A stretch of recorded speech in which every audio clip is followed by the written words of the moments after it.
Salut à tous et bienvenue dans ce nouveau siège de la critique. Aujourd'hui nous allons parler de Hôtel Transylvanie 2.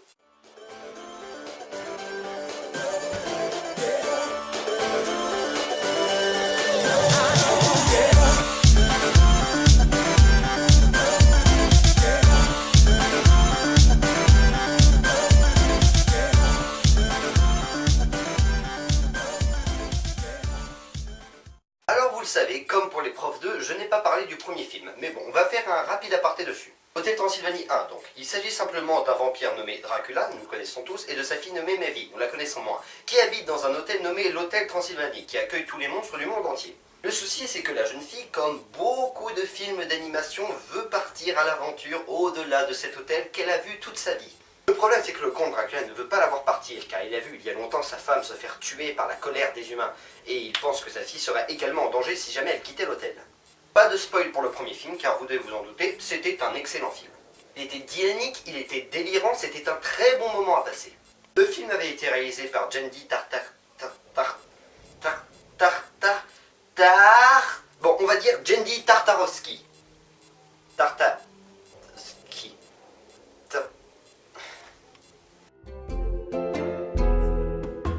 Le premier film durait 1h31 et le second 1h29, donc on reste dans une moyenne à peu près égale. Quand je suis allé voir ce film, je me suis dit...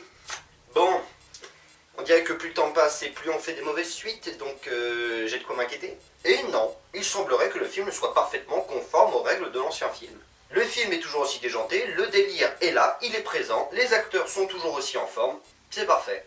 L'intrigue du second film est que la fille de Dracula et son petit ami ont eu un enfant, mais son grand-père reste persuadé que l'enfant est un monstre, étant donné que Maevy est une vampire et que l'autre est un humain. C'est pourquoi, croyant qu'il est un vampire, veut lui faire faire des trucs de vampire, genre se transformer en chauve-souris, attaquer les gens, faire peur, tout ça, tout ça.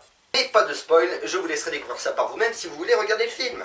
Il n'y a qu'un seul problème dans ce film. C'est ce que j'appellerais l'effet Kev Adams. Je tiens à préciser que, petit rebondissement sur ma critique des profs 2, je n'ai absolument rien contre Kev Adams. Je disais simplement que son humour ne me plaisait pas et que son rôle dans le film ne me plaisait pas non plus. Mais j'ai évoqué un effet dans ce film Les profs 2. C'était celui-là. Oh là là, c'est l'humour des jeunes, oh, Kev Adams c'est la star des jeunes, oh là là. Voilà, l'effet Kev Adams, c'est ça. C'est une référence massive sur la jeunesse d'aujourd'hui. Par exemple, à un moment, Frankenstein demande à faire une photo avec deux jeunes filles. C'est quoi le terme de ce qu'ils appellent faire une photo?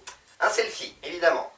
Par exemple, le jeune homme qui s'est marié avec Maevy proposera plein de solutions modernes à Dracula pour réorganiser correctement son hôtel. Comme par exemple, envoyer des messages avec un téléphone de la marque Sony. Ouais, oui, on le voit dans le film. Petit placement produit discret. Et surtout, malheureusement, beaucoup trop de références musicales aux musiques que tout le monde adore.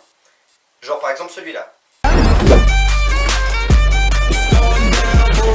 Mais bon, à part cela, cela nous empêchera nullement d'apprécier le film. Et je vous conseille vraiment d'aller le voir, vous allez passer un bon moment.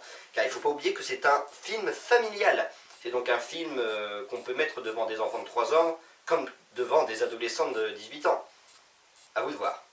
Voilà, c'est tout pour ce siège de la critique. Je vous remercie de l'avoir regardé. Vous pouvez vous abonner, ou alors mettre un pouce vert, ou mettre un petit commentaire si vous voulez.